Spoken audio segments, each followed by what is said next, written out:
আসসালামু আলাইকুম প্রিয় শিক্ষার্থী বন্ধুরা, তোমরা সবাই কেমন আছো? আশা করি তোমরা সবাই ভালো আছো, নিরাপদে আছো। আজকের ক্লাসে তোমাদের সবাইকে আমি স্বাগতম জানাচ্ছি। তোমরা যারা যারা আমার আজকের ক্লাসটি করতেছো সবাইকে আমার অন্তরের অন্তঃস্থল থেকে স্বাগতম জানাচ্ছি। আমি তানজিরুল হোসেন রাব্বি, প্রভাষক, ফিনান্স, ব্যাংকিং ও বীমা, কৃষি বিশ্ববিদ্যালয় কলেজ। কৃষি বিশ্ববিদ্যালয় কলেজের অনলাইন এই প্ল্যাটফর্মে নতুন একটি অধ্যায় নিয়ে তোমাদের সামনে হাজির হয়েছি। শিক্ষার্থী বন্ধুরা, তোমরা ইতিমধ্যে আমার বীমা অধ্যায়ের উপর একটি ক্লাস করেছো, রাইট? দশম অধ্যায়ের উপর আমরা অলরেডি একটা ক্লাস করছি। আজকে আমরা 11তম অধ্যায় নিয়ে আলোচনা করব ইনশাল্লাহ। তবে তার আগে তোমাদের একটি কাজ আছে। আমি একটু দেখি যে কারা কারা আমার সাথে ক্লাসে জয়েন করেছো, রাইট? আমার সাথে অনেকেই ক্লাসে জয়েন করেছো, অনেকেই আমার সাথে ক্লাসে জয়েন করেছো। এখন তোমাদের কাজ হলো, তোমরা যারা যারা আমার ক্লাসে জয়েন করেছো, you have just written down your class roll in the comment section, right? Comment সেকশনে তোমরা অবশ্যই তোমাদের রোল নাম্বারটি লিখে দাও। আর আমি ক্লাসটা আমার ওয়ালে শেয়ার করে দিচ্ছি এবং বিভিন্ন গ্রুপে শেয়ার করে দিচ্ছি, আমার পেজে শেয়ার করে দিচ্ছি, যাতে HSC business studies, finance, banking ও বীমার বন্ধুদের জন্য এই ক্লাসটার মাধ্যমে কানেক্টেড হওয়া সহজ হয়। শিক্ষার্থী বন্ধুরা, তোমরাও এই ক্লাসটা তোমাদের বিভিন্ন ফেসবুক পেজ এবং বিভিন্ন মেসেঞ্জার গ্রুপ বা তোমাদের নিজ নিজ ওয়ালে অবশ্যই শেয়ার করে দাও। শিক্ষার্থী বন্ধুরা, আজকের ক্লাস থেকে তোমাদের যদি কোনো কমেন্টস থাকে, তোমাদের যদি কোনো জিজ্ঞাসা থাকে, অবশ্যই সেটা আমার ফেসবুক পেজের মেসেঞ্জারে জানাতে পারো, অথবা আজকের এই ক্লাসের কমেন্ট সেকশনে you just put your query. After the end of this class I will try to explain you in a better way. তো শিক্ষার্থী বন্ধুরা, আমরা ফিনান্স, ব্যাংকিং ও বীমা দ্বিতীয় পত্র একটি অধ্যায় অলরেডি পড়ে ফেলেছিলাম বীমা অংশে। সেটা হলো বীমা সম্পর্কে প্রাথমিক আলোচনা বা বীমা সম্পর্কে প্রাথমিক ধারণা, রাইট? আমরা আজকে লাইফ ইন্স্যুরেন্স বা জীবন বীমা সম্পর্কে আলোচনা করব। তোমরা ইতিমধ্যে তোমরা খেয়াল করো, ইতিমধ্যে তোমাদের স্ক্রিনে তোমরা আজকের এই ক্লাস বা এই অধ্যায়ের শিখন ফলগুলো পেয়ে গেছো। আমি যদি এখন শিখন ফলগুলো একটু পড়ার চেষ্টা করি, তোমরা দেখো এই পাশে তোমরা শিখন ফলগুলো দেখতে পাচ্ছ। শিক্ষার্থী বন্ধুরা, যে আমরা আজকের ক্লাসটি, এই অধ্যায়টি কেন করব, এই অধ্যায়ের অবশ্যই আমাদের কিছু শিখন ফল আছে। After the end of this lecture you can explain the conception of life insurance, you can explain the different types of life insurance, you can explain the salient feature of life insurance, you can discuss the contract agreements procedure of life insurance. That means how can you get a life insurance with the insurance company. তো এই শিখন ফলগুলো অবশ্যই আমাদের আজকের এই একটা ক্লাসে যে আমরা অর্জন করতে পারবো তা না, হয়তো আমরা একটা বা দুইটা বা তিনটা ক্লাসে আমাদের এই অধ্যায়টা শেষ করার চেষ্টা করব। আজকের এই ক্লাসে আমি দুটো বিষয় নিয়ে আলোচনা করার চেষ্টা করব। একটা হলো জীবন বীমার ধারণা ও বৈশিষ্ট্য, আর একটা হলো জীবন বীমার প্রকারভেদ। তাহলে শিক্ষার্থী বন্ধুরা, আমি ক্লাসে ঢুকে যাচ্ছি। এখন তোমাদের সামনে আমি তিনটা পিকচার নিয়ে আসছি, তোমরা যদি একটু খেয়াল করো। শিক্ষার্থী বন্ধুরা, এই পাশে দেখো, এই পাশে তোমরা তিনটা পিকচার দেখতে পাচ্ছ। তোমরা যদি একটু খেয়াল করো, এই পাশে দেখো তিনটা পিকচার দেখতে পাচ্ছ। এই যে তিনটা পিকচার তোমরা দেখতে পাচ্ছ, এই তিনটা পিকচারের একটা কাহিনী আছে। তো এই কাহিনীটা বর্ণনা করার আগে, উপরের এই চিত্রগুলো থেকে তুমি কি বুঝতে পারছো এটা বর্ণনা করার আগে, আমি ব্যক্তিগতভাবে আমার একটি একেবারে খুব ক্লোজ ফ্রেন্ডের একটি হৃদয় বিদারক ঘটনা আজকে তোমাদের সামনে আমি শেয়ার করব। 2004 সালে বরিশাল জেলা স্কুল থেকে আমরা একসাথে পাশ করেছিলাম। আমার ওই মরহুম বন্ধুটির নাম হলো সাদ্দাম হোসেন। তিনি বরিশাল জেলা ছাত্র লীগের সহ সভাপতি ছিল এবং ব্যক্তিগতভাবে আমার খুবই খুবই পরিচিত একজন অন্তরঙ্গ বন্ধু। তো বন্ধুটি একেবারে আমাদের মতো হাস্যোজ্জ্বল ছিল, প্রাণচঞ্চল ছিল, বয়স 32 নিয়ার অ্যাবাউট 33, একেবারে তরতাজা একটি বন্ধু। আমরা প্রায়শই বিভিন্ন মিটিং বা বিভিন্ন প্রোগ্রামে আমরা অ্যাটেন্ড করতাম। তো আমার এই বন্ধু মরহুম সাদ্দাম হোসেন হঠাৎ করে এই যে গত মাসে হঠাৎ করে সে হসপিটালাইজ হলো। ঢাকার একটা নামকরা হার্টের প্রবলেম নিয়ে, হৃদ রোগ নিয়ে সে একটা মেডিকেলে একটা হসপিটালাইজড হলো। কিন্তু পরের দিনই তার হার্টে রিং বসাতে গিয়ে, আল্লাহ তাকে জান্নাতুল ফেরদৌস দান করুক, আমি আমার বন্ধুর জন্য সবসময় দোয়া করি। তো হার্টে রিং বসাতে গিয়ে আমার ওই বন্ধুটি ইন্তেকাল ফরমান। আল্লাহ তাআলা তার পরিবারের উপরে এই যে তিনি যে নাই, এই শোককে কাটানোর শক্তি দান করুক এবং আমার বন্ধুর কবরকে জান্নাতের বাগান দান করুক। তো ঠিক এই যে তিনটা পিকচার আমরা এখন দেখতে পাচ্ছি তোমাদের সামনে, আমি যদি সেই তিনটা পিকচার তোমরা অলরেডি এই পাশে তোমরা দেখতে পাচ্ছ শিক্ষার্থী বন্ধুরা, দেখো এই যে তিনটা পিকচার এখন তোমরা দেখতে পাচ্ছ। দেখো প্রথম পিকচারে কি, প্রথম পিকচারে দেখা যাচ্ছে একটা হাস্যোজ্জ্বল পরিবার, একটা সলভেন্ট পরিবার, একটা চার্মিং এবং একটা খুব পিসফুল লাইফ লিড করতেছে এরকম একটা পরিবার দেখা যাচ্ছে, হাজবেন্ড ওয়াইফ এবং তাদের দুটো সন্তান। দ্বিতীয় ছবিতে আমরা কি দেখতে পাচ্ছি, এই পরিবারের যে ওয়েজ আর্নার বা পরিবারের যে সোর্স অফ ফিনান্স কর্তাধর ব্যক্তিটি হঠাৎ করে কোনো একটা অ্যাক্সিডেন্টে মারা গেল। এবং এই যে মারা গেল, এই প্রভাবটাই তৃতীয় পিকচার, দ্যাট মিনস শেষ পিকচারে দেখো এই পরিবারের যে তার মারা যাওয়ার পর এই পরিবারটির যে কি অবস্থা হবে। This picture is enough to explain the miserable condition after the death of his husband or source of finance, wage earner ব্যক্তিটি বা কর্তাধর ব্যক্তিটি মারা যাওয়ার সাথে সাথে এই পরিবারের উপরে যেই মানসিক দুর্যোগ বা যেই অপূরণীয় ক্ষতি নেমে আসবে সেটা কিন্তু এই একটা পিকচারই কিন্তু এখানে বর্ণনা করে দিচ্ছে।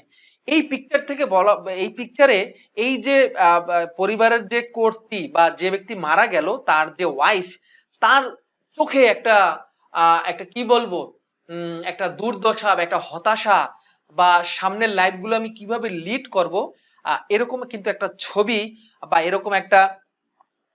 এরকম আমরা বলতে পারি যে এরকম একটা ছাপ তার চোখে মুখে ভেসে আসছে। এবং এই ছবিতে কিন্তু ফিনান্সিয়াল সলভেন্সি, যেটা আমরা প্রথম ছবিতে দেখেছিলাম, সেই ফিনান্সিয়াল সলভেন্সি সামনের জীবনে থাকবে না। অর্থাৎ একটা আর্থিক ঝুঁকিতে পড়ে গেছে এই পরিবারটা, একটা ভবিষ্যৎ একটা কি বলবো আর্থিক দুর্দশায় পড়ে গেছে, বা টাকা পয়সা কোথা থেকে আসবে।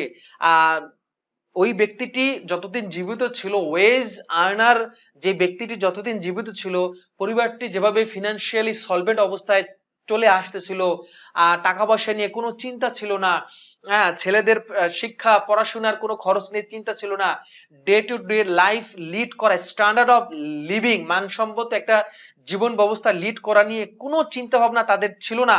কিন্তু যখনই দ্বিতীয় পিকচারে মারফত বা মোতাবেক এই ওয়েজ আর্নার ব্যক্তিটি মারা গেল, এই পরিবারে কি হয়ে গেল, একটি আর্থিক একটা ঝুঁকিতে চলে আসলো। তো এরকম দুর্ঘটনা কিন্তু তোমার আবার বাবা মায়ের জীবনে ঘটতে পারে। অর্থাৎ তোমার আমার ফ্যামিলিতে কে ইনকাম করে, in my family, in your family, there must be one wage earner, that means our father. In some different cases our mother also wage earner, but different cases. কিন্তু as usual বা সাধারণভাবে দেখা যায় একটা ফ্যামিলিতে wedge earner বা salary provider হিসাবে, source of finance হিসাবে আমাদের বাবাই কিন্তু কাজ করে থাকে। কিন্তু বয়স বেশি হলে যেভাবে যে কোনো সময় সে পঙ্গু হয়ে যেতে পারে, বা একটা দুর্ঘটনায় অ্যাক্সিডেন্টলি সে আগের মতো কর্মক্ষম নাও থাকতে পারে, এরকম ঘটনা কিন্তু প্রায় বিভিন্ন ফ্যামিলিতে ঘটে থাকে। তো যদি সে মারা যায়, তোমার আমার বাবা বা ওয়েজ আর্নার যদি মারা যায়, আর্থিকভাবে সক্ষম বা সোর্স অফ ফিনান্স হিসাবে আমার ফ্যামিলি, তোমার ফ্যামিলিতে যিনি মানি প্রোভাইড করতেছে, তোমার আমার শিক্ষা ব্যয়, আমাদের জীবন ধারণের জন্য চিকিৎসা ব্যয়, খাদ্য সামগ্রী ব্যয়, এই যে উৎস হিসাবে যিনি কাজ করছেন, তিনি যে কোনো সময় দুর্ঘটনায় পতিত হতে পারে, বার্ধক্যে যেতে পারে, অসুস্থতা, পঙ্গুত্ব, loss of accident associated with his life may causes. তো তার মৃত্যুতে আমরা কিন্তু একটা আর্থিক ঝুঁকিতে পড়ে যাব। আর এরকম আর্থিক ঝুঁকিতে যদি পড়ে যাই তাহলে কি হবে? তোমার আমার জীবন অমানিসাগ্রস্ত হবে, তোমার আমার জীবনে অন্ধকার নেমে আসবে।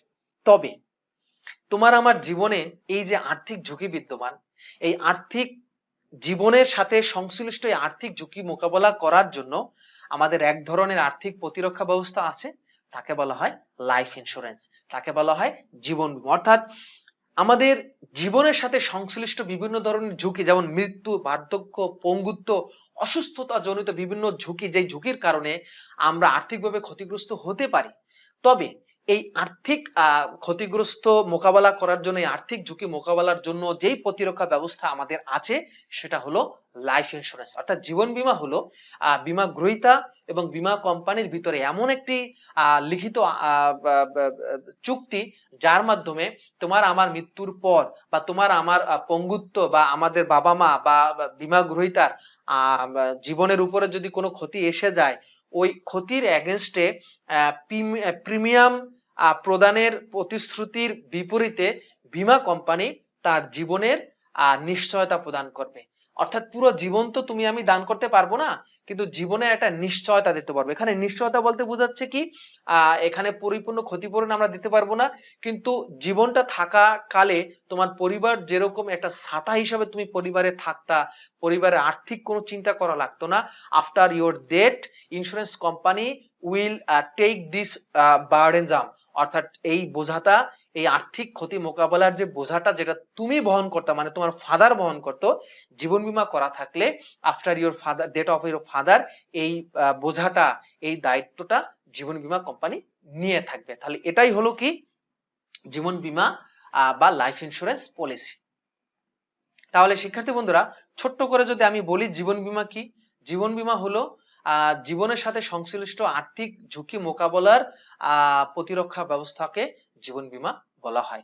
Life insurance is a contract against the risks associated with your life, right?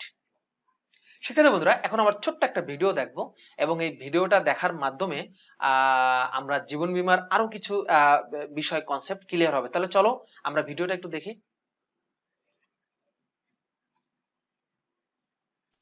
Your loved ones, they mean everything to you. You provide for their everyday needs and their future dreams. But what if something were to happen to you? No one wants to think about dying, but have you ever wondered how your loved ones would manage financially? Wouldn't you like to know? You can, with life insurance. Having life insurance means that if you were to die, your loved ones would receive money that would allow them to pay funeral costs, monthly bills and living expenses, any outstanding debt, including medical bills, credit cards, and mortgage, and allow them to finance future needs like your children's education or your spouse's retirement. তাহলে প্রিয় শিক্ষার্থীরা, আমরা মাত্র একটা video দেখেছি এবং video দেখে কিন্তু আমরা কিছু জিনিস, বেসিক কিছু জিনিস বুঝতে পেরেছি যে জীবন বীমা হলো জীবনের সাথে সংশ্লিষ্ট যেই ঝুঁকি জড়িত, এই ঝুঁকির এগেনস্টে আর্থিক প্রতিরক্ষামূলক ব্যবস্থা বা আর্থিক মোকাবেলাই হলো জীবন বীমা। এখানে জীবনের সাথে কিন্তু শুধু যে তোমার ফাদারের জীবন জড়িত তা না, এখানে কিন্তু তোমার জীবনগুলো জড়িত। কারণ তোমার ফাদারের জীবন যদি না থাকে, সে যদি মারা যায়, তাহলে কিন্তু আরো বিভিন্ন ক্ষতি এখানে বা আরো বিভিন্ন ঝুঁকি এসে যাবে। যেমন তোমরা যে এখন পড়ালেখা চালু করতেছো, সেই পড়ালেখার খরচটা তোমরা নির্বাহ করতে পারবে কিনা, তোমরা একটা ভালো বাসা ভাড়া করে থাকতেছো, এখানে তোমরা থাকতে পারবে কিনা, একটা ভালো কলেজে পড়তেছো, সেটা তোমরা পড়তে পারবে কিনা। Number of risk associated not only your father life but also your life, and life insurance cover as a umbrella all of these sorts of financial risks, right? এখন আমরা দেখবো শিক্ষার্থী বন্ধুরা জীবন বীমার কিছু বৈশিষ্ট্য আছে। জীবন বীমা কিন্তু অবশ্যই মানব জীবন সংশ্লিষ্টতা, এটা কিন্তু কোনো সম্পত্তি বীমা না। খেয়াল করো, আমরা এখানে দেখতে পাচ্ছি জীবন বীমার ক্ষেত্রে কি দেখা যাচ্ছে, এখানে জীবন সংশ্লিষ্ট, জীবন বীমা সাথে কি সংশ্লিষ্ট, এখানে একটা জীবন সংশ্লিষ্ট। জীবন এখানে কিন্তু কোনো সম্পদ বা কোনো, আমি যদি বলি এখানে কিন্তু কোনো সম্পদ জড়িত না, অর্থাৎ তোমার গাড়ি বাড়ি কিছু জড়িত না, এখানে হলো মানুষের জীবন। অর্থাৎ একটা ব্যক্তি যদি মৃত্যু হয়, অক্ষম হয়, পঙ্গু হয়, বার্ধক্য জনিত কারণে যদি সে আর কর্মক্ষম না থাকে, জীবন বীমা তার এই আর্থিক ক্ষতিটা পূরণ করে দেবে। জীবন বীমাকে কিন্তু ক্ষতিপূরণের চুক্তি আমরা বলতে পারবো না। শিক্ষার্থী বন্ধুরা ভালো করে খেয়াল করো, সম্পত্তি বীমাকে আমরা ক্ষতিপূরণ চুক্তি বলতে পারবো, কারণ তোমার একটা গাড়ি যদি নষ্ট হয়ে যায়, তোমার ওই ধরনের একটা গাড়ি কিন্তু আবার আমরা রিপ্লেস করে দিতে পারি, অর্থাৎ ক্ষতিটা কিন্তু আমরা পুরোপুরি পূরণ করে দিতে পারি। নৌ বীমাকে আমরা বলতে পারি ক্ষতিপূরণের চুক্তি। ফায়ার ইন্স্যুরেন্স, অগ্নি বীমাকে আমরা বলতে পারি ক্ষতিপূরণের চুক্তি, কারণ তোমার যদি একটা নৌযান দুর্ঘটনায় পড়ে নদী বা সাগরে ডুবে যায়, ওই ধরনের কিন্তু একটা নৌযান বীমা কোম্পানি তোমাকে রিপ্লেস করে দিতে পারবে। তোমার যদি একটা কোম্পানির একটা মেশিন আগুনে পুড়ে গিয়ে ক্ষতিগ্রস্ত হয়, ওই ধরনের মেশিন তোমাকে কিন্তু কোম্পানি রিপ্লেস করে দিতে পারবে। ওই ধরনের কোম্পানি তোমার এই মেশিনটা কেনার জন্য যে পরিমাণ অর্থ দরকার সেটা কিন্তু কোম্পানি কম্পেনসেট করতে পারবে। But in case of life, তোমার বাবা মারা গেলে এই তোমার এই বাবার জীবন কি কেউ ফেরত দিয়ে দিতে পারবে না। তুমি মারা গেলে তোমার এই জীবন কি রিপ্লেস করে দেওয়া সম্ভব না। এই জন্য জীবন বীমাকে ক্ষতিপূরণের চুক্তি বলা হয় না, জীবন বীমাকে বলা হয় নিশ্চয়তার চুক্তি। অর্থাৎ এখানে তোমাকে অর্থ প্রদানের নিশ্চয়তা দেবে, অর্থ প্রদানের প্রতিশ্রুতি দেবে। অর্থাৎ বীমা গ্রহীতার জীবনের হানি হলে বা তার মৃত্যু হলে, তার মৃত্যুর কারণে তার ফ্যামিলির যে ক্ষতি হবে, আর্থিক ক্ষতি, এটা পুষিয়ে দেওয়ার জন্য বীমা কোম্পানি অর্থ প্রদানের প্রতিশ্রুতি দেবে। For this reason life insurance is not called as a contract of indemnity, it is called contract of assurance। অর্থাৎ জীবন বীমাকে নিশ্চয়তার চুক্তি বলা হয়, ক্ষতিপূরণের চুক্তি বলা হয় না। বীমাযোগ্য স্বার্থ, জীবন বীমায় বীমাযোগ্য স্বার্থ বলতে বোঝায় বীমাকৃত জীবনে বীমা গ্রহীতার আর্থিক স্বার্থ। বীমাকৃত জীবনে বীমা গ্রহীতার আর্থিক স্বার্থ, যেমন এখানে তুমি যদি পিকচারটা একটু ভালো করে খেয়াল করো শিক্ষার্থী বন্ধুরা, এই বীমাকৃত জীবন অর্থাৎ আমার জীবনের উপর কিন্তু আমার আর্থিক স্বার্থ আছে, আমার জীবনের উপরে আমার ওয়াইফের আর্থিক স্বার্থ আছে, আমার জীবনের উপরে আমার সন্তানের আর্থিক স্বার্থ আছে, এমনকি আমার সম্পদের উপরে আমার আর্থিক স্বার্থ আছে। যদিও সম্পদটা আমরা এখানে আলোচনা করতেছি না, এখানে আমরা আলোচনা করতেছি বীমাকৃত জীবন, মানে আমার জীবন যদি বীমা করা হয় তাহলে আমার স্ত্রীর কিন্তু এখানে আর্থিক স্বার্থ আছে, আমার সন্তানের কিন্তু এখানে কি আছে, আর্থিক স্বার্থ আছে। এই আর্থিক স্বার্থ থাকার কারণে আমার ওয়াইফ আমার জীবনের উপরে বীমা করতে পারবে, আমার সন্তান আমার জীবনের উপরে বীমা করতে পারবে। কিন্তু তোমরা ছাত্র, আমি শিক্ষক, আমাদের ভিতরে সম্পর্ক কি, teacher student relationship. I cannot make a insurance on your life, vice versa you cannot make a insurance on my life, কারণ আমার জীবনের উপর তোমার কিন্তু আর্থিক স্বার্থ নাই। আমি মারা গেলে তুমি কিন্তু আর্থিকভাবে ক্ষতিগ্রস্ত হবে না, তুমি মারা গেলে আমি কিন্তু আর্থিকভাবে ক্ষতিগ্রস্ত হব না। কিন্তু তুমি যদি আমার সন্তান হও তাহলে আমি মারা গেলে তুমি আর্থিকভাবে ক্ষতিগ্রস্ত হবে। এটাকে বলা হয় বীমাযোগ্য স্বার্থ। আর এই বীমাযোগ্য স্বার্থ থাকার কারণেই আমরা কিন্তু জীবন বীমা করতে পারবো, otherwise we can not make any contract of life insurance without insurable interest, right. চূড়ান্ত সদ্বিশ্বাসের সম্পর্ক, এখানে বীমা গ্রহীতা তার জীবনের সাথে সংশ্লিষ্ট সকল রোগ বালাই থাকলে সেটা সঠিকভাবে প্রেজেন্ট করবে। অন দ্য আদার হ্যান্ড, বীমা কোম্পানিও তার দায় দায়িত্ব কর্তব্য সঠিকভাবে এখানে কি করবে, উপস্থাপন করবে। যদি সঠিক এবং নির্ভুলভাবে তথ্য না দেওয়া হয় বা কোনো তথ্য গোপন করা হয় তাহলে কিন্তু এই চুক্তিটা কি হবে, বাতিল হবে। যেমন এখন করোনার সময়, তাই না, এখন কি করোনার সময়, তুমি তোমার করোনা হয়েছে এটা তুমি গোপন করেছো, তুমি যখন বীমা করতে গেলা বীমা কোম্পানি তোমাকে বললো ভাই আপনার কি কোনো সমস্যা আছে, তুমি বললা আমি খুব পালোয়ান, আমার অনেক শক্তি, আমার বংশে কোনো সমস্যা নাই, আপনার কোনো কিছু চেক করার দরকার নাই, I am totally fit, physically fit, no need any physical test, do not do this. তোমার ঝাড়ি ঝুড়ি শুনে বীমা কোম্পানি তোমার আর ফিজিক্যাল টেস্ট নিল না, পরে তুমি করোনায় মারা গেলা, তখন কিন্তু তোমার বীমা দাবি আর বীমা কোম্পানি পরিশোধ করবে না। কেন কেন পরিশোধ করবে না শিক্ষার্থী বন্ধুরা? এটার কারণ হলো যে তুমি কিন্তু তথ্য কি করছো, তুমি তথ্য লুকাইছো। এই যে তথ্য লুকাইলা, এই তথ্য লুকানোর কারণে বীমা কোম্পানি তোমাকে কিন্তু এই আর্থিকভাবে যে ক্ষতিপূরণটা তোমার পাওয়ার কথা, সেটা কিন্তু তুমি আর পাবে না শিক্ষার্থী বন্ধুরা, রাইট? তাহলে শিক্ষার্থী বন্ধুরা আমরা বুঝতে পারলাম যে আমাদের এই যে বীমাযোগ্য স্বার্থতা। আচ্ছা, আমরা তাহলে কি বুঝতে পারলাম? জীবন বীমার বৈশিষ্ট্যের ক্ষেত্রে চূড়ান্ত সৎবিশ্বাসের সম্পর্কটা আমরা ভালোভাবে কি বুঝতে পারলাম, তাই? রাইট। তো শিক্ষার্থী বন্ধুরা এখানে আরেকটি বিষয় আমি একটু তোমাদেরকে আলোকপাত করতে চাচ্ছি, সেটা হলো তুমি ধরো একজনকে বিবাহ করে ইসে গেলা, বীমা কোম্পানিতে গেলা এবং বীমা করলা, পরে দেখা গেল যে ওই মহিলা আসলে তোমার স্ত্রী না।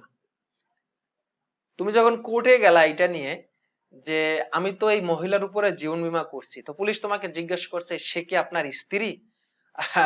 তুমি বললে হ্যাঁ স্ত্রী। পরে কাবিনের কপি দেখতে গিয়ে দেখা গেল ইনি তোমার স্ত্রী না। তার মানে এখানে তুমি তথ্যটা গোপন করছো, এই কারণে তোমাদের এই জীবন বীমা এখানে হবে না, রাইট? সঞ্চয় ও বিনিয়োগের উদ্দেশ্য। জীবন বীমার উদ্দেশ্য যে এইটাই যে তুমি মানে তোমার আর্থিকভাবে ক্ষতিগ্রস্ত হলে ক্ষতিপূরণ করবে তা না, এর মাধ্যমে কিন্তু তোমার ভিতরে সেভিংস মেন্টালিটি জাগ্রত হয় এবং এটা কিন্তু এক ধরনের ইনভেস্টমেন্ট। কারণ তুমি যে বীমা কোম্পানিকে মাসে মাসে বা নির্দিষ্ট মেয়াদ অন্তর যে প্রিমিয়াম পরিশোধ করবা, এই যে তুমি প্রিমিয়ামটা যে পরিশোধ করতেছো, এই প্রিমিয়ামের টাকাটা তোমাকে আগে কি করতে হবে? সঞ্চয় করে রাখতে হবে। তার মানে তোমার কি জাগ্রত হলো? সেভিংস মেন্টালিটি জাগ্রত হলো। একই সাথে এই যে তুমি একটা নির্দিষ্ট সময় পর তুমি যে বীমা কোম্পানিতে সঞ্চয়টা জমা দিলা, বীমা কোম্পানি তোমার মতো বিভিন্ন মানুষের প্রিমিয়ামটা পেলো, এটা কিন্তু বীমা কোম্পানি আবার এই সকল প্রিমিয়ামটা একসাথে করে কোথাও ইনভেস্ট করতে পারে। এতে করে আমাদের দেশের মোট মূলধন কিন্তু বৃদ্ধি পাচ্ছে। অর্থাৎ আমরা বলতে পারি এই যে আমরা বীমা কোম্পানির কথা ভাবতেছি যে বীমা কোম্পানি সকল মানুষের প্রিমিয়ামটা সংগ্রহ করতেছে, রাইট? এবং সকল মানুষের প্রিমিয়াম যে সংগ্রহ করতেছে এবং একসাথে এই সংগৃহীত প্রিমিয়াম বীমা কোম্পানি কি করতেছে? সবার সংগৃহীত প্রিমিয়ামটা বীমা কোম্পানি একসাথে করে বিনিয়োগ করতেছে, দেশের মূলধন বাড়তেছে, তার মানে ইকোনমিক গ্রোথ হচ্ছে। মনোনয়ন ও হস্তান্তর। জীবন বীমার ক্ষেত্রে অবশ্যই গুরুত্বপূর্ণ একটা বিষয় হলো মনোনয়ন ও হস্তান্তর। অর্থাৎ তোমার মৃত্যুর পর তোমার এই যে বীমা দাবি বীমা কোম্পানি পরিশোধ করবে, এটা কাকে করে যাবে, অর্থাৎ নমিনি কি হবে, এটা অবশ্যই তোমাকে আগে থেকে ঠিক করে যেতে হবে। বীমা গ্রহীতা একাধিক ব্যক্তিকেও মনোনয়ন দিয়ে যেতে পারে। মেয়াদী বীমার ক্ষেত্রে বীমা গ্রহীতা ইচ্ছা করলে বীমাপত্রের উপর তার সত্ত্ব হস্তান্তরও করতে পারে এবং এই বিষয়টা খুবই গুরুত্বপূর্ণ। মৃত্যুর আগেই কিন্তু এই মনোনয়নটা দিয়ে যেতে হবে, না হলে কিন্তু পরবর্তীতে অনেক মানুষ এসে বলবে যে উনি আমার শ্যালক লাগে, আমি বীমা দাবি পাওয়ার যোগ্যতা রাখি। একজন এসে বলল সে আমার নানা লাগে, আমি বীমা দাবি পাওয়ার যোগ্যতা রাখি। একজন এসে বলল সে আমার হাজবেন্ড লাগে, আমি বীমা দাবি পাওয়ার যোগ্যতা রাখি। একজন এসে বলল সে আমার বাবা লাগে, চাচা লাগে, মামা লাগে, ফুপা লাগে, খালু লাগে, জ্যাঠা লাগে, অনেক কথা আসতে পারে। এই সমস্যা এড়ানোর জন্যই one of the most salient feature of life insurance is that you have to তোমাকে আগে থেকে you have to select your nominee, অর্থাৎ নমিনেশন এবং অ্যাসাইনমেন্ট আগে থেকে করে যেতে হবে। অর্থাৎ তোমার মৃত্যুর পর এই বীমা কোম্পানি কাকে ইন্স্যুরেন্স পেমেন্টটা দেবে, বীমা পেমেন্ট বা মৃত্যুর পর যে বীমা দাবি দেবে, লামসাম টাকা পরিশোধ করবে, এটা কে পাবে, এটা অবশ্যই অবশ্যই তোমাকে কি করতে হবে? আগে থেকেই ঠিক করে যেতে হবে। সমর্পণ মূল্য, যেটাকে আমরা বলি সারেন্ডার ভ্যালু। দেখো ছবিতে কি দেখা যাচ্ছে?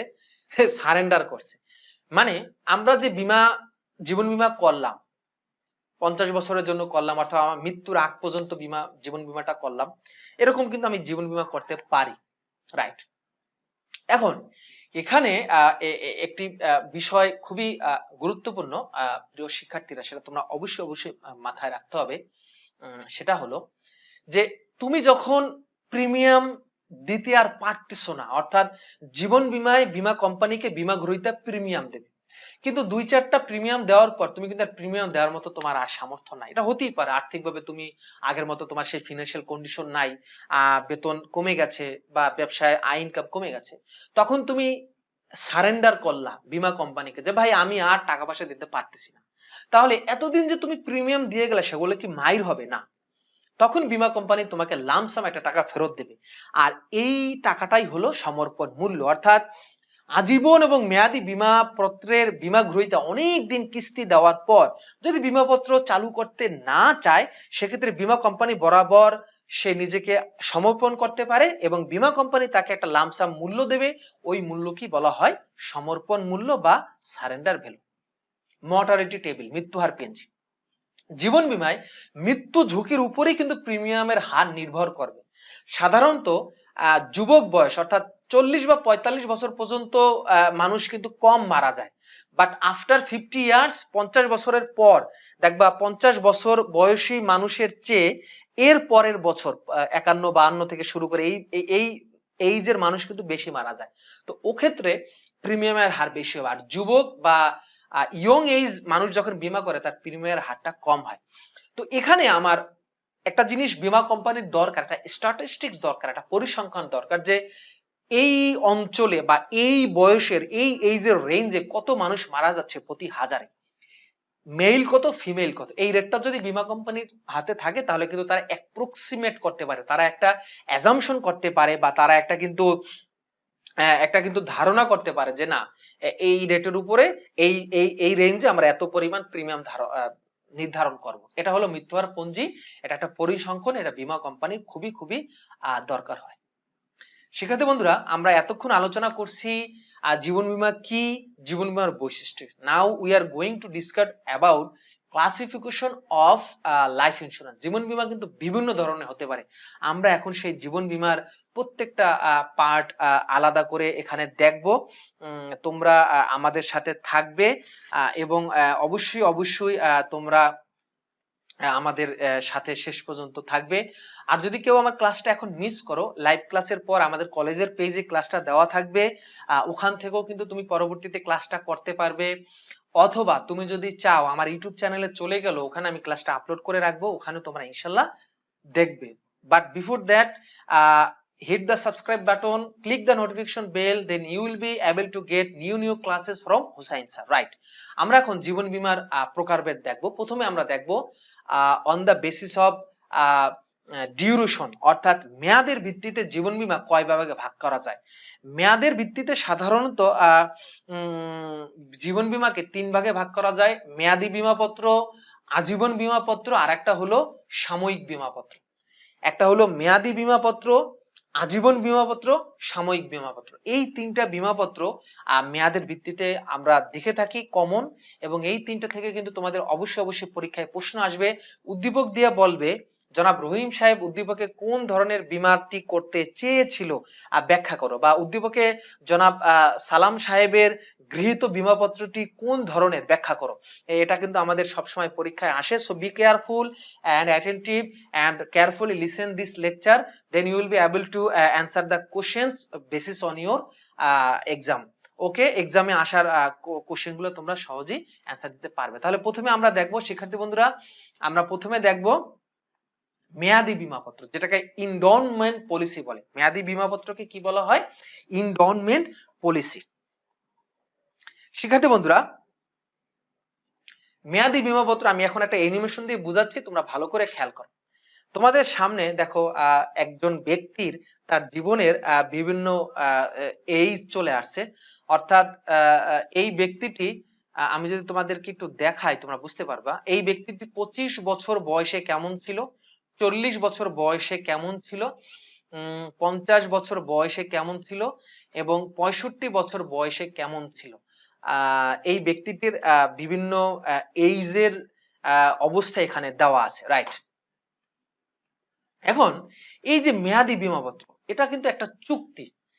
চুক্তিটা এমন যে বীমা গ্রহীতা একটি নির্দিষ্ট বয়সে পদার্পণ করলে, বীমা গ্রহীতা একটা নির্দিষ্ট বয়সে পদার্পণ করলে, যেমন এখানে 65 বছরকে কিন্তু বলা হচ্ছে, অর্থাৎ এই ছবিটা তার 65 বছরকে নির্দেশ করছে। অর্থাৎ এখানে বীমা গ্রহীতা 65 বছরে পদার্পণ করলে সে বীমা কোম্পানি থেকে বীমা দাবি পাবে।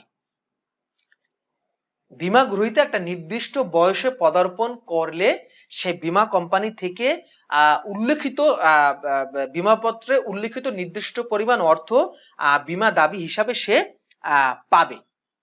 অথবা সে যদি ওই নির্দিষ্ট বয়সের আগে মারা যায়, যেমন এখানে সে যদি 50 বছর বয়সে মারা যায়, সেক্ষেত্রে বীমা কোম্পানি তার উত্তরাধিকারী বা তার নমিনিকে বীমা দাবি পরিশোধ করবে। অর্থাৎ বীমা চুক্তিতে যে পরিমাণ অর্থ দেওয়ার কথা ছিল, নির্দিষ্ট বয়সে যাওয়ার আগে যদি বীমা গ্রহীতা মারা যায়, তাহলে তার রেখে যাওয়া উত্তরাধিকারী বা তার নমিনিকে বীমা কোম্পানি বীমা দাবি পরিশোধ করবে।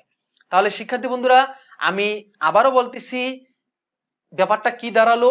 মেয়াদি বীমাপত্র হলো এমন এক ধরনের চুক্তি যেখানে বীমা গ্রহীতা নির্দিষ্ট বয়সে পদার্পণ করলে বীমা চুক্তিতে উল্লেখিত পরিমাণ অর্থ বীমা কোম্পানি পরিশোধ করবে, অথবা নির্দিষ্ট বছরে পদার্পণের আগে যদি সে মারা যায়, তাহলে তার নমিনি বা উত্তরাধিকারীকে বীমা কোম্পানি বীমা চুক্তিতে উল্লেখিত অর্থ বীমা দাবি হিসাবে পরিশোধ করবে। এখানে যেমন সে 65 বছরে যদি পদার্পণ করে, যেহেতু বীমা চুক্তিতে এরকম ছিল যে 65 বছর পর্যন্ত তাকে বাঁচতেই হবে, এই নির্দিষ্ট বয়সে যদি সে পদার্পণ করে, তাহলে বীমা কোম্পানি তাকে বীমা দাবি পরিশোধ করবে। আদারওয়াইজ এর আগে যদি সে মারা যায়, ধরো 50 বছর বয়সে যদি সে মারা যায়, তাহলে সে তো অবশ্যই বীমা দাবিটা পাবে না, যেহেতু সে মরহুম হয়ে গেছে। সেক্ষেত্রে বীমা কোম্পানি তার উত্তরাধিকারী বা তার নমিনিকে এই বীমা দাবিটা পরিশোধ করবে। এটা হলো মেয়াদি বীমা পত্র। এখন শিক্ষার্থী বন্ধুরা, এই যে আমরা মেয়াদি বীমাপত্র পড়ছি, এই মেয়াদি বীমাপত্রকে আবার 5 ভাগে ভাগ করা যায়, যেটা তোমাদের বইতে আছে। আমি ডিটেলস এখন আর বলবো না, জাস্ট আমি একটু হালকা আলোচনা করে যাচ্ছি। 1 নম্বর হলো সাধারণ মেয়াদি বীমাপত্র, যেটা মেয়াদি বীমাপত্রের মতোই নির্দিষ্ট বয়সে পদার্পণ করলে বীমা গ্রহীতা, অথবা নির্দিষ্ট বছরে পদার্পণ করার আগে মারা গেলে বীমা গ্রহীতার মনোনীত উত্তরাধিকারী বীমা দাবি পাবে। আরেকটা হলো বিশুদ্ধ মেয়াদি বীমাপত্র। এক্ষেত্রে যেই নির্দিষ্ট মেয়াদের জন্য বীমাপত্র খোলা হয়, ঠিক ওই মেয়াদ উত্তীর্ণ হলেই বীমা গ্রহীতা বীমা দাবির অর্থ লাভ করবে। আর যদি ওই ব্যক্তি মারা যায়, তাহলে কিন্তু তার উত্তরাধিকারী কোনো টাকা পাবে না। এটাকে বলা হয় বিশুদ্ধ মেয়াদি বীমাপত্র। তাহলে আমরা কিন্তু সাধারণ মেয়াদি বীমাপত্রের সাথে বিশুদ্ধ মেয়াদি বীমাপত্রের একটু পার্থক্য দেখলাম। সেটা হলো, সাধারণ মেয়াদি বীমাপত্রের ক্ষেত্রে কিন্তু বীমা গ্রহীতা মারা গেলে উত্তরাধিকারীরা কিন্তু বীমা দাবি পেত, কিন্তু বিশুদ্ধ মেয়াদি বীমাপত্রের ক্ষেত্রে এই সুযোগটি আর থাকছে না। আরেকটি মেয়াদি বীমাপত্র আছে যাকে বলা হয় যৌথ জীবন মেয়াদি বীমাপত্র। এক্ষেত্রে 2 বা ততোধিক জীবনকে একসাথে নির্দিষ্ট একটা মেয়াদের জন্য এই বীমা পলিসিটি খোলা হয়, যেটাকে যৌথ জীবন মেয়াদি বীমাপত্র বলে। এখানে যে কোনো একজন যদি মারা যায়, তাহলে কিন্তু ওই মনোনীত ব্যক্তিদের বীমা কোম্পানি বীমা দাবি পরিশোধ করবে। শিক্ষাবৃত্তি বীমাপত্র, এখানে হলো তোমার সন্তান সন্ততির লেখাপড়ার যে খরচটা, এই স্বার্থে এই বীমাপত্রটা নেওয়া হয়। তুমি যদি মারাও যাও, তোমার স্কুল কলেজের বেতন তোমার বাবা যেহেতু দিত, যেহেতু সে নাই, বীমা কোম্পানি এটা মানে কি করবে, বিয়ার করবে। আরেকটি মেয়াদি বীমাপত্র আছে যাকে বলা হয় বহুমুখী উদ্দেশ্য সম্পন্ন বীমাপত্র। এটা হলো শুধুমাত্র মৃত্যু না, এটা মৃত্যু কভার করবে, পঙ্গুত্ব কভার করবে, অসুস্থতা কভার করবে, এমনকি বেকারত্ব কভার করবে, সন্তানের লেখাপড়া, মেয়েদের বিবাহ, সকল কিছু একসাথে কভার করবে। অর্থাৎ কোনো একটা সমস্যা যখন পড়বে, বীমা কোম্পানি তোমার এই সমস্যার সমাধানের জন্য বীমা দাবি পরিশোধ করবে। তাহলে শিক্ষার্থী বন্ধুরা, আমার বিশ্বাস মেয়াদি বীমাপত্র কি এবং মেয়াদি বীমাপত্রের বিভিন্ন ধরন, টাইপস অফ এন্ডোনমেন্ট পলিসি আমরা এখন দেখেছি। এখন আমরা দেখব আজীবন বীমাপত্র, যার নাম হলো হোল লাইফ ইন্স্যুরেন্স। আজীবন শব্দটা মানে হলো আজীবন ভালোবেসে গেলাম, মানে আজীবনই প্রিমিয়াম দিতে হবে, এরকম কিছু কথা বলতেছে, রাইট? তাহলে চলো আমরা আজীবন বীমাপত্র সম্পর্কে একটু আলোচনা করি। আবার আগের মতো সেই যে আমাদের বীমা গ্রহীতার জীবনের বিভিন্ন বয়স সেটা চলে আসছে। এই আজীবন বীমা চুক্তি এমন একটা চুক্তি যেখানে আমাদের যে বীমা গ্রহীতা আছে, এই বীমা গ্রহীতা একটা নির্দিষ্ট মেয়াদ অর্থাৎ তার মৃত্যুর আগ পর্যন্ত কি করবে, প্রিমিয়াম দিয়েই যাবে। আবারও বলতেছি, আজীবন বীমাপত্রের ক্ষেত্রে বীমা গ্রহীতা তার মৃত্যুর আগ পর্যন্ত, এটা 65 বছরে মারা যেতে পারে, 70 বছরে মারা যেতে পারে, 80 বছরে মারা যেতে পারে, 90 বছরে মারা যেতে পারে, but till his death he have to pay the premium to insurance company. মৃত্যুর আগ পর্যন্ত কি করতে হবে, বীমা গ্রহীতা বীমা কোম্পানিকে আজীবন মানে মৃত্যুর আগ পর্যন্ত প্রিমিয়াম দেওয়া যাবে। তবে শুধুমাত্র যখনই সে মারা যাবে তখন বীমা কোম্পানি তার নমিনি বা তার উত্তরাধিকারীকে কি করবে, ওই বীমা চুক্তিতে উল্লেখিত অর্থ মানে বীমা দাবি পরিশোধ করবে। তাহলে বিষয়টা কি দাঁড়ালো আমরা আবার একটু দেখি। শিক্ষার্থী বন্ধুরা ভালো করে খেয়াল করো, আজীবন বীমাপত্র হলো এমন একটি বীমা চুক্তি যেক্ষেত্রে বীমা গ্রহীতা তার মৃত্যুর আগ পর্যন্ত প্রিমিয়ামের টাকা পরিশোধ করতে থাকবে, অথবা প্রিমিয়ামের টাকাটা একসাথে পরিশোধ করবে। প্রিমিয়ামের যত মানে চুক্তি অনুযায়ী প্রিমিয়ামের, ধরো আমি 65 বছর বয়স পর্যন্ত বীমা করছি, তাহলে ওই বয়স পর্যন্ত আমি প্রিমিয়াম দিয়ে যাব, অথবা ওই বয়স পর্যন্ত আমার যত টাকা প্রিমিয়াম দেওয়া লাগে সেটা এককালীন আমি বীমা কোম্পানিকে দিয়ে যাব। তবে আমি যখনই মারা যাব, যখনই আমার মৃত্যু ঘটবে, তখনই বীমা কোম্পানি আমাকে কি করবে, বীমা দাবি পরিশোধ করবে। তার মানে এখানেও আমরা বলতে পারি যে এখানেও কিন্তু বীমা গ্রহীতার কিন্তু টাকাটা পাওয়ার সম্ভাবনা কম। অর্থাৎ সে যদি মারা যায়, তার মৃত্যুর পরেই বীমা দাবি কোম্পানি পরিশোধ করবে। এক্ষেত্রেও সে পাবে না, কে পাবে, এক্ষেত্রে পাবে তার উত্তরাধিকারী বা নমিনি। এটা হলো আজীবন বীমাপত্র। চলো আমরা এখন দেখি টার্ম পলিসি। টার্ম পলিসিটা মানে হলো একেবারে খুবই সংক্ষিপ্ত সময়ের জন্য, সাধারণত 3 মাস থেকে 5 বছর বয়সের জন্য বা সময়ের জন্য এই টার্ম পলিসিটি খোলা হয়। 3 মাস সর্বনিম্ন, সর্বোচ্চ 5 বছর। চুক্তিটা এমন যে এই যে নির্দিষ্ট সময় 3 মাস থেকে 5 বছর যে মেয়াদেরই হোক, বীমা কোম্পানির কাছে বীমা গ্রহীতা যদি বীমা চুক্তিটা নেয়, এই নির্দিষ্ট সময়ের ভিতরে যদি সে মারা যায়, সেক্ষেত্রে তার নমিনিকে বীমা কোম্পানি বীমা দাবি পরিশোধ করবে। আর যদি এই নির্দিষ্ট সময়ের ভিতরে সে মারা না যায়, তাহলে কিন্তু কাউকেই বীমা দাবি দেওয়া হবে না। শিক্ষার্থী বন্ধুরা তোমরা ভালো করে জিনিসটা খেয়াল করো। আমি আবারও বলতেছি যে টার্ম পলিসি হলো 3 মাস থেকে 5 বছর সময়ের জন্য এই বীমা পলিসিটি নেওয়া হয়। চুক্তিটা এরকম যে এই নির্দিষ্ট সময়ের ভিতরে যদি বীমা কোম্পানি মারা যায়, সেক্ষেত্রে তার উত্তরাধিকারীকে বীমা কোম্পানি বীমা দাবি পরিশোধ করবে। তবে এই নির্দিষ্ট সময়ের ভিতরে যদি সে মারা না যায়, অর্থাৎ এই নির্দিষ্ট সময়ের পরেও যদি সে জীবিত থাকে, সে তো বীমা দাবি পাবেই না, তার উত্তরাধিকারীকেও বীমা দাবি পরিশোধ করা হবে না।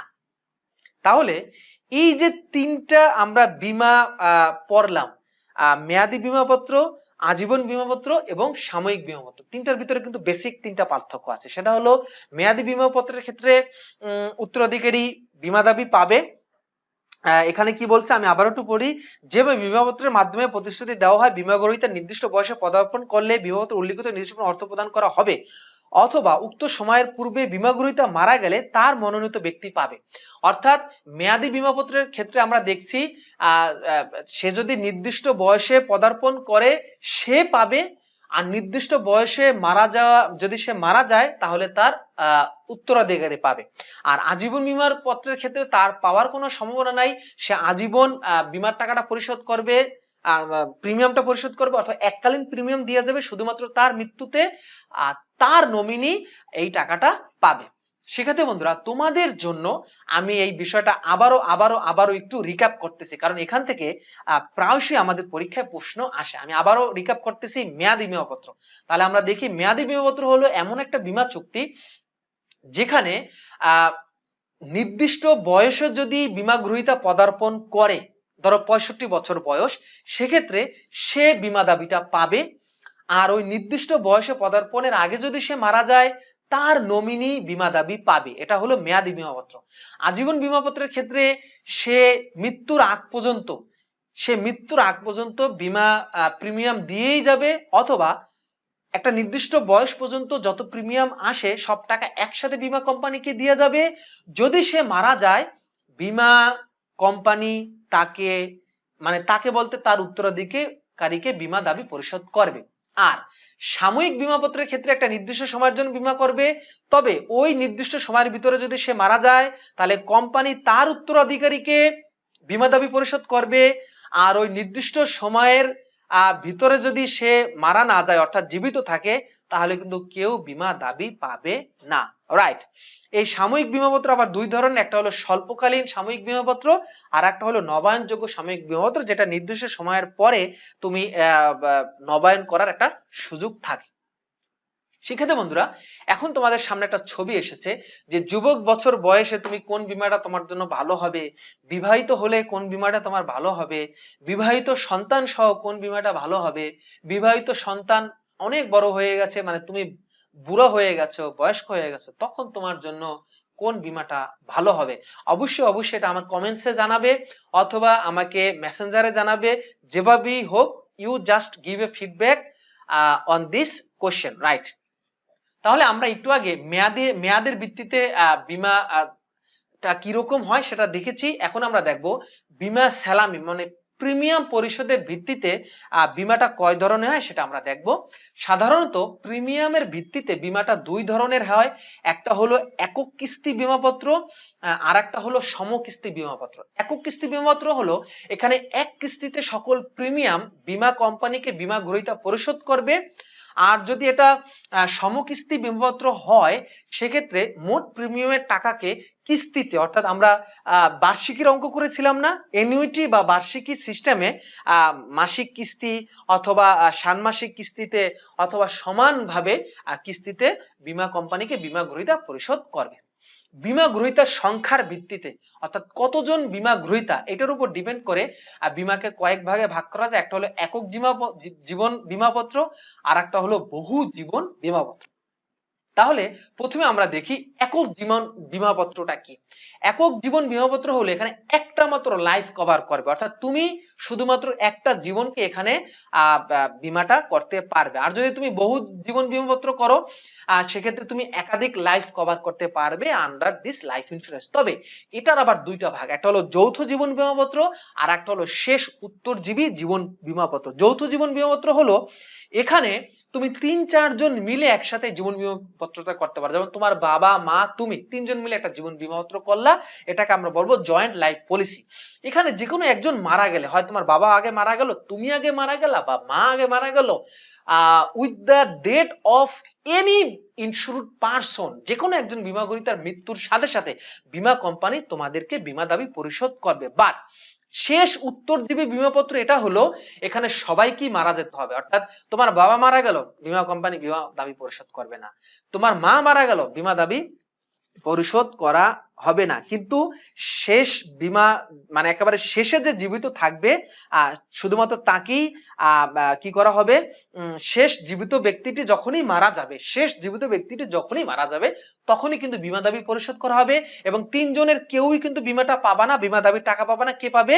মনোনীত উত্তরাধিকারী পাবে। আর যেহেতু তোমরা কেউ পাচ্ছ না তোমাদের জীবিত অবস্থায়, তাই এটার প্রিমিয়ামের হারটা অনেক অনেক কম। এখন আসো বীমা দাবি পরিশোধের ভিত্তিতে বীমাকে আবার দুই ভাগে ভাগ করা যায়।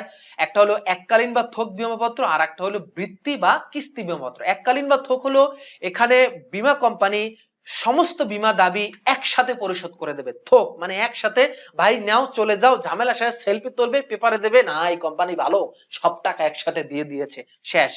আর কিস্তি বীমাপত্র হলো এখানে কিস্তিতে বীমা কোম্পানি তোমাকে বীমা দাবি পরিশোধ করবে, অর্থাৎ বীমা কোম্পানি কখনো সব টাকা একসাথে পরিশোধ করবে না, ভেঙে ভেঙে ভেঙে ভেঙে আস্তে আস্তে অল্প অল্প টাকা তোমাকে পরিশোধ করবে। এটা তোমার জন্য ভালো, অনেকটা পেনশনের মতো। তাহলে শিক্ষার্থী বন্ধুরা আজকে লং একটা ক্লাস নিয়েছি, রাইট? একটা ম্যারাথন ক্লাস করেছো তোমরা হুসাইন স্যারের সাথে। জীবন বীমার আজকে 3টা টপিক আমরা পড়েছি। জীবন বীমা কি, ফিচার্স অফ জীবন বীমা এবং classification of types of life insurance, right? তোমরা যারা আজকে আমার সাথে এতক্ষণ ধরে ক্লাসে ছিল সবাইকে আমি ধন্যবাদ জানাই। উপরে দুইটা লিংক এসেছে, একটা হলো আমার YouTube channel Tanzil Hossain Rabbi.